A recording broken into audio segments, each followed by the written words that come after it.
Assalamualaikum warahmatullahi wabarakatuh.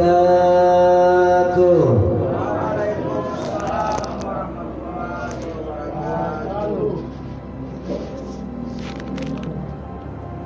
Hamdan li Rabbin khasana bi Muhammadin sallallahu alaihi wasallam. Alhamdulillah alladzi hadana bi 'abdihi al-mukhtari man da'ana ilaihi bil idni wa kad nadana labbaika ya man dallana wahdana. Allahumma salli wa sallim ala sayyidina Muhammadin nurika syari' wa madadika al-jari' jama'na fi kulli atswari wa ala alihi wa sahbihi ajma'in, amma ba'd. Jamaah Tarwi yang dimuliakan oleh Allah Subhanahu wa ta'ala, segala puja dan puji syukur kita aturkan buat Allah Jalla Jalal, di mana Allah pada hari ini telah menggerakkan jiwa raga kita untuk duduk bersama dalam rangka mengerjakan sholat tarawih berjemaah. InsyaAllah semoga yang hadir di hari ini diberi kesehatan, kekuatan, keberkahan, keislaman dunia sampai menuju ke alam akhirat kelak nanti. Amin. Salawat dan salam kita aturkan, kita kirimkan buat junjungan kita, Nabi yang telah membawa kita dari alam gelap menuju alam terang benderang, yaitu baginda kita Nabi Muhammad sallallahu alaihi wasallam, keluarga beserta sahabat-sahabatnya. Alhamdulillah jamaah Tarwi yang dimuliakan oleh Allah Subhanahu wa taala, kali ini malam ini di malam ke-29 kita akan mengangkat satu tema yang berjudul itikaf. Apa itu itikaf? Kita mengangkat tema ini agar orang mengetahui tujuan dan maksud tujuan dari itikaf itu. Salat tarawih termasuk adalah salah satu salat malam. Salat tarawih adalah salah satu salat malam, bisa dikatakan juga salat qiyamul lail. Apa itu qiyamul lail? Salat yang dikerjakan pada malam hari. Itu qiyamul lail, salat malam. Itikaf artinya berada di dalam masjid. Itikaf artinya berada di dalam masjid dengan niat bertakarrub. Apa itu bertakarrub? Mendekatkan diri kepada Allah. Itu takarrub, mendekatkan diri kepada Allah Jalla Jalal. Ini takarrub. Jadi itikaf, kalau kita masuk itikaf, hilangkan urusan dunia, masuk tujuan karena Allah Subhanahu wa ta'ala. Tidak ada lagi pikiran ini, pikiran itu. Masuk di masjid tengah malam, sholat sunnah, banyak bertaubat, banyak beristighfar, banyak membaca salawat, banyak bertahlil, banyak bertahmid. Karena di dalam itikaf itu ada namanya takarrub. Apa itu takarrub? Hamba mendatangi rumahnya Allah dan hamba itu minta kepada Allah agar semua urusannya di dunia dan di akhirat diberi kemudahan oleh Allah Subhanahu wa ta'ala. Para ulama sepakat bahwa itikaf merupakan ibadah yang disunnahkan. Jadi para ulama sudah sepakat bahwasanya itikaf itu adalah ibadah yang disunnahkan. Sepakat ulama, tidak ada perselisihan di antaranya. Diriwayatkan bahwa Nabi Muhammad sallallahu alaihi wasallam senantiasa beritikaf pada 10 akhir bulan Ramadan. Jadi Nabi Muhammad beritikaf pada 10 akhir bulan Ramadan. Aisyah berkata, Nabi sallallahu alaihi wasallam beritikaf pada 10 hari yang terakhir dari Ramadan hingga wafatnya Nabi kita Muhammad sallallahu alaihi wasallam.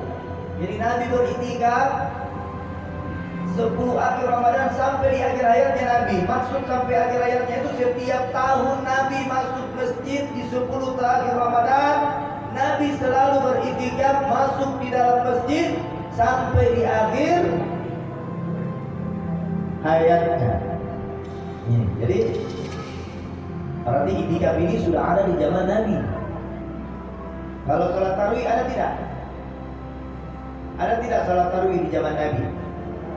Tidak. Tapi itikaf sudah ada di zaman Nabi. Itikaf itu tidak hanya dilakukan pada saat bulan suci Ramadan. Jangan beranggapan bahwa itikaf itu hanya ada di dalam bulan suci Ramadan. Itikaf itu kapan dan di mana saja kita mau mengerjakan itikaf, insya Allah. Karena itikaf adalah bertakarrub. Takarrub artinya hamba mendatangi Allah. Berarti kalau hamba mendatangi Allah, berarti hamba itu mempunyai maksud dan tujuan dan permintaan dari kepada hambanya, pada Rabbnya. Jadi itu perlu dipahami itikaf. Nah, apa syarat-syarat itikaf? Syarat-syaratnya itikaf yang pertama, muslim dan muslimah, laki-laki dan perempuan boleh mengerjakannya. Syarat-syaratnya muslim dan muslimah. Nah, kalau istilah itikaf di zaman dahulu kala itu itikaf dikatakan artinya bertapa. Di zaman Nabi itu masuk di dalam goa. Ya, bertapa. Itikaf itu artinya masuk di dalam satu tempat yang tidak ada keributan di dalamnya, tidak ada gangguan di dalamnya. Itu itikaf. Jadi kalau ada itikaf, orang masuk masjid, itikaf masuk di dalam masjid, bawa HP, main HP sampai selesai sahur, bukan itikaf namanya. Karena banyak orang sekarang masuk masjid, itu HP-nya, bukan Al-Quran yang dibawa. Inna lillahi. Yang kedua, bersih dari hadas besar seperti junub, haid dan nifas. Jadi kalau mau masuk masjid itikaf harus bersih, harus ada wudu, tidak haid, tidak nifas, harus masuk masjid. Nah, itu yang kedua. Yang ketiga, berniat ibadah dan tidak keluar dari tempat itikaf.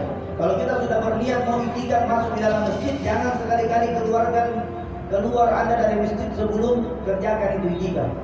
Karena siapa yang sudah berniat mau masuk di masjid itikaf pada malam hari, maka dia harus kerjakan. Kalau dia tidak kerjakan, maka utang. Karena dia sudah merasa sebentar saya mau itikaf, berutang. Itikaf. Yang keempat, itikaf lebih utama di masjid jami. Jadi itikaf lebih utama di masjid jami, di masjid besar. Lebih utama. Yang digunakan untuk sholat Jumat agar tidak harus keluar masjid untuk sholat Jumat lagi. Misalnya ada yang itikaf pada saat malam hari, di malam Jumat dia mau lanjutkan langsung sholat Jumat, tidak usah lagi keluar masjid. Apakah itikaf itu ada waktu jamnya? Itikaf itu di waktu malam, bisa sambung nyambung. Itu yang kelima. Yang keempat, waktu itikaf pada bulan Ramadan boleh dilakukan kapan saja tanpa ada batasan waktu tertentu yang tidak ditentukan waktu itikafnya. Nah, tidak ada hadis yang mengatakan cuma Nabi mengerjakan itikaf itu di waktu 10 terakhir bulan Ramadan. Jadi di sini di dalam kitab tidak ditentukan. Jadi walaupun di luar bulan suci Ramadan itu bisa dilakukan. Namun lebih utama bila beritikaf sesuai dengan sunnah Nabi Muhammad SAW. Jadi dianjurkan. Ini hadis riwayat Bukhari, halaman hadisnya 1172. Jadi kalau kita mau membuka kitab Bukhari, halaman hadisnya tentang itikaf, bab itikaf, halaman hadisnya 1172. Buka itu kitab. Kapan masuk masjid? Menurut mayoritas ulama, orang yang akan beritikaf mulai masuk masjid sebelum matahari terbenam pada malam tanggal 21 Ramadan. Sebelum matahari terbenam pada malam 21 Ramadan, sebagaimana permulaan 10 hari akhir bulan suci Ramadan. Jadi mulai tanggal 21 sampai tanggal 30 akhir dari bulan suci Ramadan. Kapan keluar masjid? Masukkan ada, keluarnya ada. Orang yang beritikaf keluar dari masjid setelah matahari terbenam pada malam Aidul Fitri. Pada malam Aidul Fitri, terlepas dari apakah bulan Ramadan itu 30 hari atau 29 hari dia harus keluar masjid pada saat malam Idul Fitri. Allahu Akbar, ketika kita sudah mendengarkan kumandang takbir di mana-mana, maka kita keluar masjid. Selesai itikaf. Dua. Nah, yang diperbolehkan ketika itikaf, apa yang diperbolehkan? Diperbolehkan meninggalkan masjid untuk memenuhi kebutuhan-kebutuhan kita. Ketika kita mau kencing misalnya, kan tidak mungkin kita bisa bertahan berjam-jam. Kita mau kencing keluar, mau BAB keluar. Keluar untuk melaksanakan sholat Jumat boleh. Berbicara dengan orang lain yang bertanya tentang kondisi kabar mereka, itu berada di luar itikaf. Terus itikaf juga adalah salah satu momentum untuk kita mengadu sama Allah. Mengadu. Apa aduan-aduan kita? Kan bisa. Allah kan maha mendengar.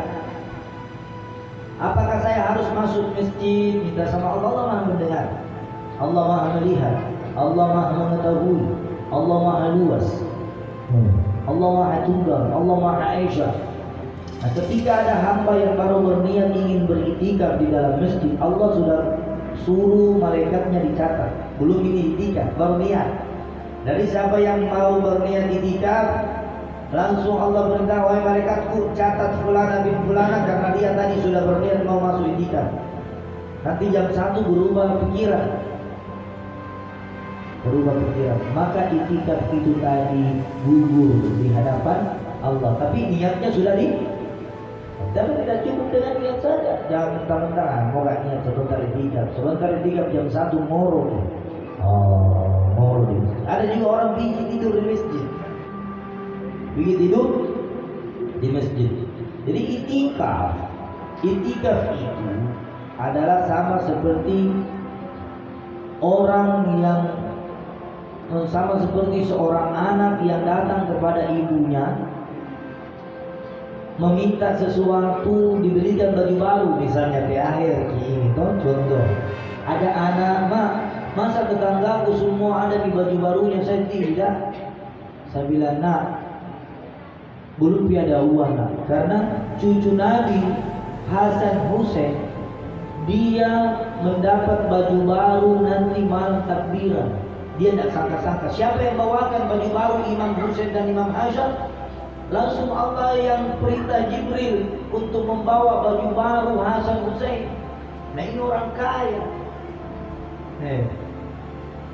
Nah, bilang ibundanya Imam Hussein, Imam Hasan, sabar nak. Kenapa tetangga-tetangga kalian sudah memiliki baju, sementara kami tidak? Dia berdoa sama Allah, dia mengadu sama neneknya Rasulullah berdoa itu. Tidak lama kemudian ada yang ketuk-ketuk pintunya.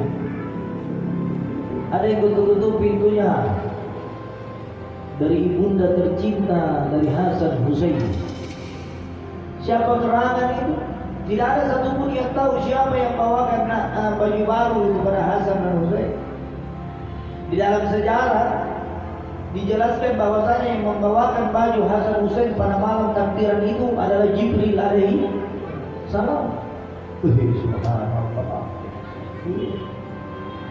Nah, kalau orang mau THR artinya apa artinya THR kan? Tunjangan hari raya. Nah, kalau dibalik untuk bahasa Islamnya apa THR? Ada yang tahu? Saya juga tidak tahu. Jadi insya Allah itikaf.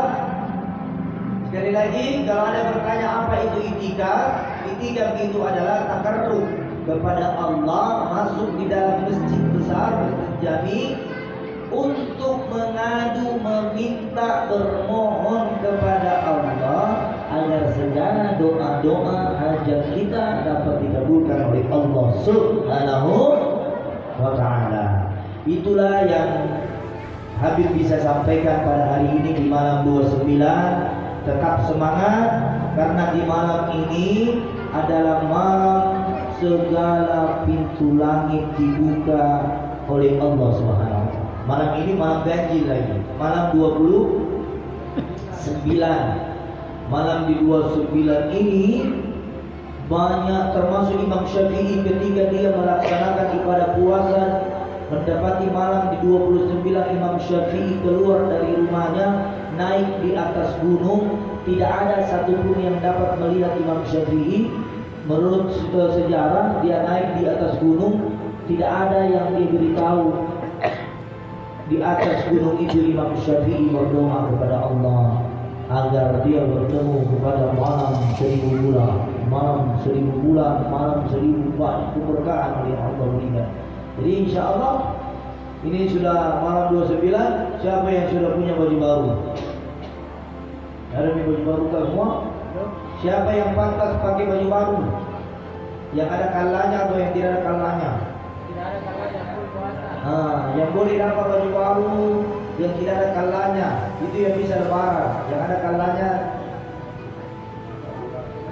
tetap lebaran, baju lama ada pakai. Nah, nanti siapa yang tidak ada kalanya, insya Allah ada hadiah di dunia, ada juga hadiah di akhirat. Insya Allah semua ada media ayatnya tuh. Semua ada nih. Yang tidak ada bilang. Yang tidak ada media ayatnya bilang. Jadi insya Allah di bulan suci Ramadan ketika kita berbagi, insya Allah kebahagiaan dan orang lain adalah kebahagiaan kita. Jangan kita, kalau ada tetangga yang belum beli baju baru, nah ada ciri-ciri kita beli gantongi satu kasihan. Gantongi itu 2. Kalau ada tetangga yang kurang mampu beli baju baru, anak-anaknya sudah pakai baju baru, nah sementara anaknya menangis, "Mah, mana baju baruku?" Kalau ada rezeki kita belikan, kalau tidak ada datang di sini saya kasih keluar belikan. Jangan ada kesedihan di bulan suci Ramadan. Yang ada adalah kebahagiaan bulan suci Ramadan. Itulah yang saya bisa sampaikan. Kurang dan lebihnya mohon dimaafkan. Wabillahi taufiq wal hidayah. Wassalamualaikum warahmatullahi wabarakatuh.